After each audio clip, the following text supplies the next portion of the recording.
Hello students, आज हम discuss करने वाले हैं कॉस्ट अकाउंटिंग का एक इम्पोर्टेंट टॉपिक प्रोसेस कॉस्टिंग।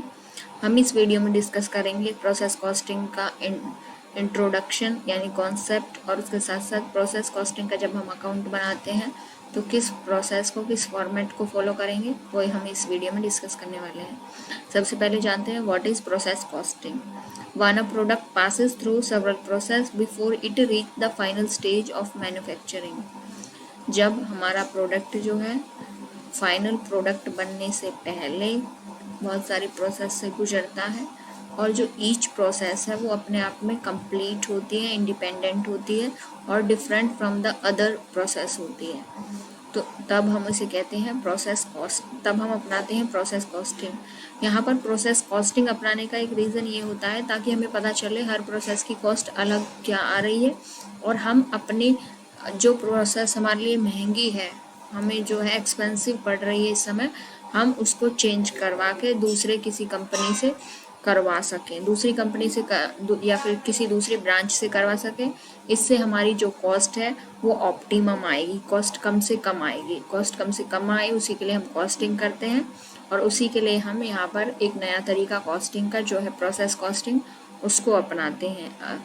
ये हमारा जो मेनली जो ऑयल रिफाइनरीज हैं उनमें यूज़ किया जाता है, और कंपनी लॉ के अकॉर्डिंग जिन कंसर्न्स के लिए इसे बनाना जरूरी है वो भी इसे अपना सकती हैं, और बाकी अगर कोई और इसी मेथड को अपने बिजनेस में अपनाना चाहता है तो वो भी इसे अडॉप्ट कर सकता है।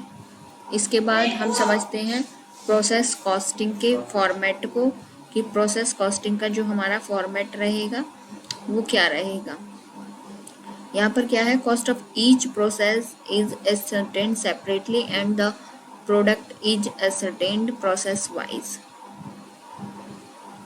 Cost of last process is finally a total cost of the commodity produced. जो हमारी लास्ट प्रोसेस होगी, जैसे इसमें इस तरह बांटा होता है process A, process B, process C, तो जो हमारी प्रोसेस सी होगी उसमें ही हमारे प्रोडक्ट की फाइनल कॉस्ट मानी जाएगी। In order to find out the cost of a product under this method, all costs या expenses incurred in respect of the product are sorted out process wise. Process account बनाते हैं और सारे expenses हम debit में लिखते हैं, किस तरह कॉस्ट निकाली जाती है। अब हम इस चीज़ को समझते हैं प्रोसेस अकाउंट के फॉर्मेट से। फॉर्मेट में बाकी अकाउंट्स की तरह इसका भी टी फॉर्मेट होता है, टी फॉर्मेट को फॉलो करता है प्रोसेस अकाउंट भी। ये हमारा प्रोसेस अकाउंट का फॉर्मेट। यहाँ पर debit side and credit side T format बना लेते हैं, और यहाँ पर दो कॉलम बनते हैं अमाउंट्स के साथ साथ हम क्वांटिटी यूनिट्स का कॉलम बनाते हैं। क्वांटिटी का कॉलम ये हमारा होता है, जितनी भी हमारी क्वांटिटी होगी वो यहाँ दिखाई जाएगी। सबसे पहले जब फर्स्ट प्रोसेस अकाउंट बनाएंगे तो ये चीज़ नहीं आएगी, टू प्रोसीडिंग प्रोसेस अकाउंट। सबसे पहले हमारा आता है इसमें मटेरियल, लेबर, डायरेक्ट एक्सपेंसेस, कोई ओवरहेड अगर प्रोसेस के हुए हैं वो, इसके बाद अगर कोई और स्पेशल कॉस्ट है प्रोसेस की। डेबिट साइड में आप देख रहे हो सारे हमारे एक्सपेंसेस हैं, ये मटेरियल भी, लेबर भी, डायरेक्ट एक्सपेंस, इनडायरेक्ट एक्सपेंस, ठीक है, सारे एक्सपेंस। और मटेरियल की क्वांटिटी जितनी है वो यहाँ लिखेंगे, और अमाउंट जो है वो यहाँ लिखेंगे। इसी तरह लेबर की जो है क्वांटिटी नहीं लिखी जाती, क्योंकि लेबर का जो वेट है वो हमारे प्रोडक्ट का पार्ट नहीं बनता, मटेरियल का वेट हमारा प्रोडक्ट का पार्ट बनता है। तो जो प्रोडक्ट का पार्ट बन जाने वाली चीज़ है वो हमें यहाँ पर वेट लिखना है, और यहाँ पर अमाउंट।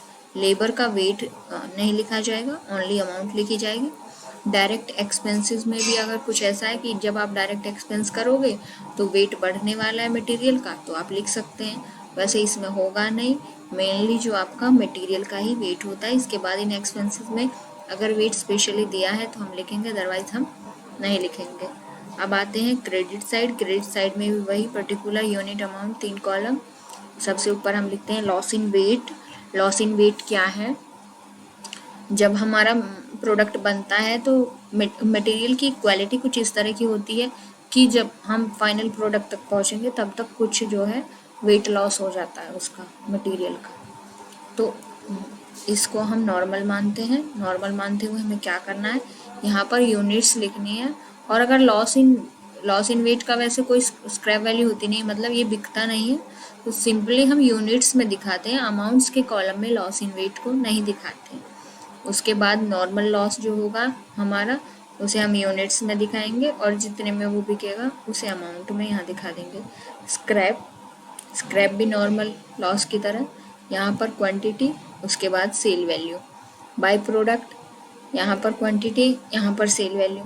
इसके बाद ये सारी चीज़ें या तो नेक्स्ट प्रोसेस अकाउंट में भेज दे, और अगर ये फाइनल प्रोसेस है तो फिनिश्ड स्टॉक अकाउंट में ट्रांसफ़र कर देते हैं। ये है हमारा प्रोसेस अकाउंट। और जब आप, ये है प्रोसेस फर्स्ट का अकाउंट। अगर आप सेकंड बनाते हैं तो जो ये अमाउंट हमने यहाँ पर ट्रांसफ़र की है, सबसे पहले ये आएगी और इसको हम नाम देंगे टू प्रोसीडिंग प्रोसेस अकाउंट। जो हमारी लास्ट प्रोसेस है उससे जो बैलेंस ट्रांसफ़र हुआ है। इसी तरह हम प्रोसेस अकाउंट बनाते रहते हैं। जितने प्रोसेस हमारे प्रोडक्ट के लिए हैं, हम उसके लिए अलग अलग अकाउंट बनाते हैं। होप आपको ये समझ आया होगा। इस फॉर्मेट को समझ के आप अपने न्यूमेरिकल्स कर सकते हैं। बाकी हम इसका जो है नेक्स्ट वीडियो में इसका न्यूमेरिकल भी करेंगे। Thank you for watching this video.